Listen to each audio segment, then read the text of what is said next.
healthcare sector has been a booming sector here in the United Kingdom, and it's still continuously booming, right? And this has made the government open up a new section of visa for healthcare assistants, carer, and all of that. What does this mean? This means that you can get a job from your home country to come to the United Kingdom, to work as a carer or a healthcare assistant. Now, if this is the content you want to know, keep watching and ensure you watch to the end of this video, because I'll be dropping tips on how you can secure a job from your home country.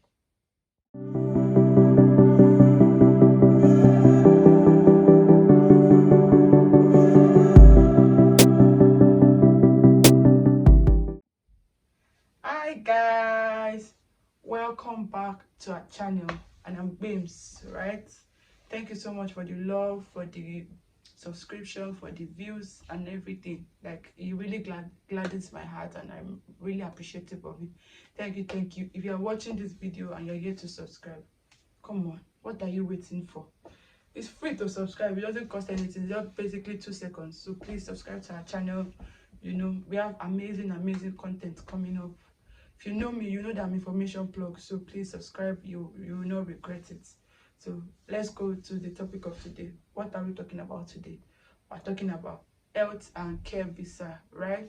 This video is due to high demand. I made a video about different ways that you can move to the United Kingdom. I'm going to link it somewhere here. So if you have not seen that, please ensure you watch it and enlighten yourself about different ways that you can move here. So today I'm going to be talking about the health and care visa, right? So let me start by saying, who is a healthcare assistant or who is a carer? So basically, there are people that take care of like the old, people with disability and stuff like that, right? So what is the difference between a healthcare assistant and a carer, right? So healthcare assistant, basically they work in the hospitals, right? While carers, most of the time they work in care home, right? I feel like they have the same duties, but basically healthcare assistant, they do more clinical stuff, that a carer won't do, basically. So that's the difference between a healthcare assistant and a carer. So now, for this category of visa, who are the people that can apply, and like what is the eligibility for you to apply for this kind of visa?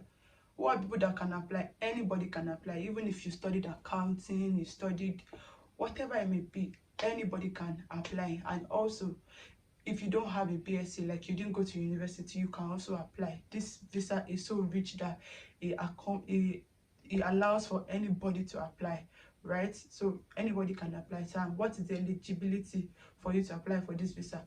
You need to have a job with either NHS or a care home or agencies that recruit for NHS and care homes, right? And you need to be able to prove of English.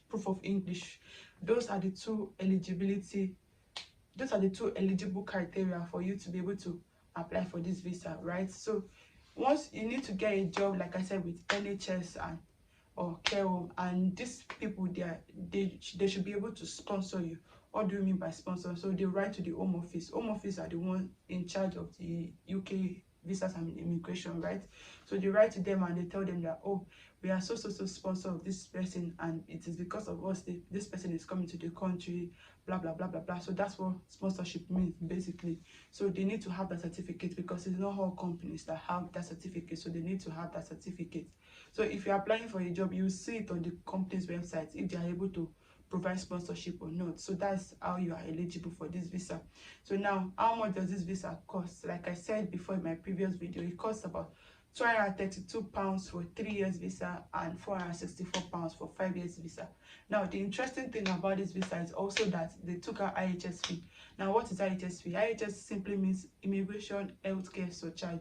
So if you are moving to the UK and you're going to be staying for more than 6 months, they expect that sometimes you might fall sick. So this is to allow you to be able to use the hospital and the NHS services, right? And you pay according to the amount of years that you're going to be here. So now, the good thing about this is they took it out for this visa and for your dependents as well. Yes, on this visa you can come with your children and your wife, or your husband. So they took it out for this, and they don't want you guys to pay that much money. All you need to worry about is your 232. Now, sometimes you might need to show your proof of funds of £1,270. And sometimes your employer might state in your certificate of sponsorship that they will cater for this, so you don't need to show. So it depends on what is on your certificate of sponsorship or not. So now, how can I find this kind of jobs, right? In like, you need to get online and you need to, join Indeed. There's NHS themselves, they have NHS websites, right, that you can use to apply for this job. You can find them on track jobs as well.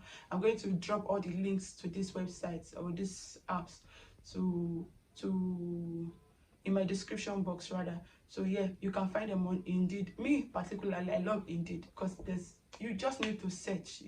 There are a lot of jobs on Indeed, and you can see the ones that have sponsorship and on or not. And on NHS website too, is a friendly one, track jobs and all of that. Now, if you did not study health in the healthcare sector, or you don't have experience, like they've said, you don't need to have experience, because most of these jobs, they will train you on the job. How can you increase your chances of getting this job? The first thing you need to do is to write your CV in the UK format, right? If you Google online, you'll see UK format. Basically, it's just like, I like your name, your address, right? Your professional summary, your skills, because they are really big on skills and experience here. So just Google and see the UK CV format. You can watch YouTube videos about that to arrange your CV very well. Now, if you do not have experience, what can you do? Personally, I'd advise you that you can volunteer. Volunteer in all this healthcare in your home country, all this health center rather, or hospitals, because experience, like I said, they are really big on the experience, even though they say no experience, because other people too might be applying, nurses can be applying and all of that. You need to be able to at least give yourself a shot for an interview, right? So you need to like go just volunteer in the in your health center close to you, or hospitals, right? And there are some courses that you can take online that is going to like improve your basic knowledge, at least to give you an idea of what you're going to be doing, right? So these courses, you can find them, they are free. They are very, very much free. So I advise you need to take them to boost your chances and all of that, right? I'm going to be dropping link in my description box on the different kind of courses that you can find, like the sites. You can find them on Coursera, you can find them on Allison. I'll drop the links in my description box where you can find these courses. Some of these courses is 3 weeks, some of them 5 weeks, and they are completely free. It just basically just explain that you actually have an idea. So you can take courses like handling, awareness about dementia, GDPR, that's data protection, because they're really big. If you are handling patients, you cannot go and be saying, you can't be giving details about the person to other person, GDPR and all of that, how to do. Just when you go through this site, you find different kind of courses that that are very important for you. So just do these courses and boost your chances in getting this job. Arrange your CV well, volunteer when you can, and boost and apply. There's no limit to application, because we all know that job search can be daunting. Just keep applying.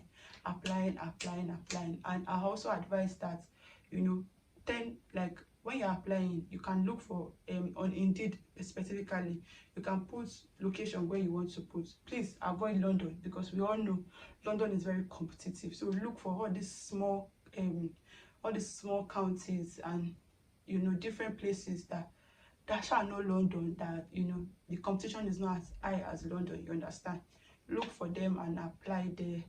And for some of us, it's the first time in the UK, just Google is our friend. Just put wherever you see on Google to see how the place is. Just apply and apply. We all know that job searching comes with rejection and all of that. So I advise you prepare yourself mentally for that, because it might be stressful, it might get frustrating. But of course, if you don't relent, you find what you can get. And I also advise that tend towards a care home more than all this healthcare assistant, because I feel like it's easier to get a job in care home than with NHS. I don't know, it's my personal opinion, I might be wrong, but yes, I feel like if you do that, care home is more easy. Today I was going through Indeed and I saw some agencies that are recruiting, and I even saw one It's called the Aging Care Group. They will even pay for your indefinite leave to remain after 5 years. I mean, how amazing can they be? So after your 5 years of visa, you can apply for indefinite leave to remain, which gives you, after 1 year, which you can apply for your British passport. Come on. I'm going to drop the link for that agency too in my description box.